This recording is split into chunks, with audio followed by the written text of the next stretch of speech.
Ken Trahan with Lenny Van Gilder. It's our First NBC Bank Weekend Review, brought to you by First NBC Bank with 35 locations throughout Southeast Louisiana and into the Florida Panhandle. That's First NBC Bank, proud sponsor of SportsNola.com. The Saints are back at practice Monday morning after having a rare day off on Sunday, which they can appreciate, and the first week of the preseason is here. They'll work with the Patriots and then play them, so it's time to get the games on. Yeah, headed to New England later on Monday. They'll practice against the Patriots Tuesday and Wednesday, game Thursday night.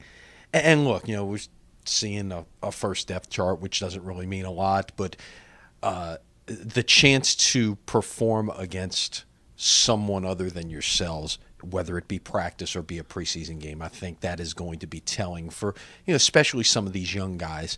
Like anything, when you're going head to head and, the defense makes a play, and the defense made a lot of plays over the weekend when intercepting Breeze 4 times in practice. Is that a poor performance by the offense or a great performance by the defense? If the offense is, performing very well at a high level as we've seen them do for so long, is it the offense that's performing that well, or is the defense not having a good day? When you're going head-to-head with someone else, certainly those same things come into play, but at least you now have a different baseline to compare to. Very much so, and we'll start to sort out things, obviously, with the games to be played. Tulane continuing their camp. They started last Friday, and certainly the storyline there more than anything else has to be quarterback and who's going to play there. We thought it was just 2, Wilcoye and Bradwell, but really it's 3 in the mix, it would seem.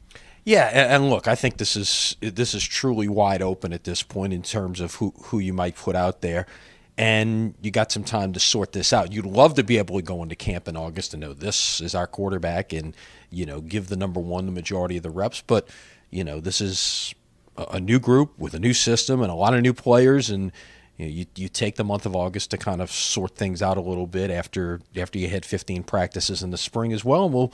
And we'll see how it plays out. LSU continuing camp, and a lot of news always there, but the news might be slow to be reported because now the media can't watch anything. Who knows? That's look, it's amazing how things used to be when things were so much more open and you could watch everything. I mean, in the NFL, you've got open through the first, basically until camp is over, which is at least through the second preseason game, most cases through the third preseason game, and what do we see? 3 days at LSU before it was shut down. So. Look, whatever, that doesn't. Who knows? Maybe they're going to throw the ball more this year, and they don't want anybody to know. Let's see what happens there. Yeah, fat chance.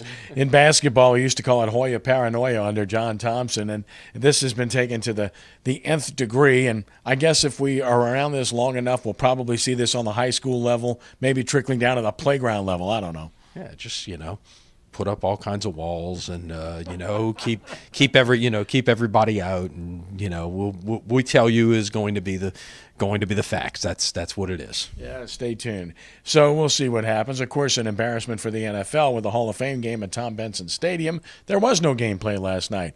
What a ridiculous circumstance that was. Yeah, and what's unfortunate here is not only do you have the Benson's name attached to this, but you also have the Superdome attached to this, and that a new surface was put down in the, in really the summer in Canton, and it was the surface that was used in the Superdome last year, and of course, so paint was applied to it, and issues with how to, with all of the rubber pellets that go underneath it, and they were clotting with the paint, and the paint wasn't the right kind of paint. It was just it's a real mess. But what it sounds like to me is you needed to do some things beforehand to make sure everything was going to work accordingly. I don't know why you needed to necessarily paint the field on an artificial surface, just the day of the game. That doesn't make a lot of sense. You paint it, then you go cover it up for the Hall of Fame induction Saturday night. You take it off, and you get ready to play a game on Sunday. It doesn't seem that hard. You would have figured this out before then. You live and you learn. The Olympics, of course, well underway. U.S. leading in the medal count, and a lot of storylines there you can just follow and watch, and it's always fun to watch. The good news is you can watch it in real time because of where it's being held in Rio de Janeiro. Sort of. Yeah, some of it is. If you're watching on TV, of course, you can always watch online, and more people are doing that. And, of course, you hear a lot of things about all of that. I know a lot of criticism about the opening ceremony being showed on a time delay. But, look, it's, this week, the U.S. is dominant in swimming, and you're seeing a lot of that. We get on to next week where the spotlight will be on track and field, of course, gymnastics. Those are really the high-profile sports, but you get a chance to learn some of the great stories, and this is what I enjoy about the Olympic movement. Some of those, we've heard the term up close and personal for so many years. The stories about athletes and sports that you would never even pay any attention to that are really extraordinary. Those are the things that I appreciate during the Olympic, fortnight, if you will. That's our First NBC Bank Weekend Review, brought to you by First NBC Bank with 35 locations throughout the New Orleans area and beyond. That's First NBC Bank. Keep checking out our high school previews at sportsnola.com, and the season will be upon us soon. Lenny, have a great week. See you later this week. And thank you for joining us as well. You have a great week, too, and God bless you.